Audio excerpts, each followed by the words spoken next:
आप अपने फर्ज पहचानिए। ला इलाहा इल्लल्लाह का तकाजा क्या है?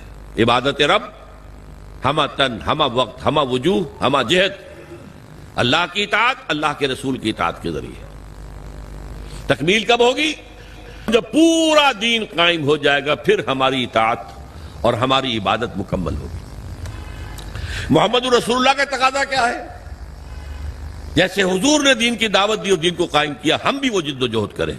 और ये शहादत अलन्नास का भी हक उस वक्त अदा होगा जब दुनिया के सामने किसी मुल्क में इस्लाम कायम करके दिखा सके, आओ देखो ये इस्लाम है, ये मोहम्मद रसूलुल्लाह की रहमतुल लिल आलमीनी का मजहर ये है, ये निजाम। लिहाजा ये दोनों बाजू आकर इकामत दीन पे जुड़ जाते हैं। इकामत दीन के लिए, जिद्दोजहद के लिए पहले ईमान, यकीन वाला जरूरी है।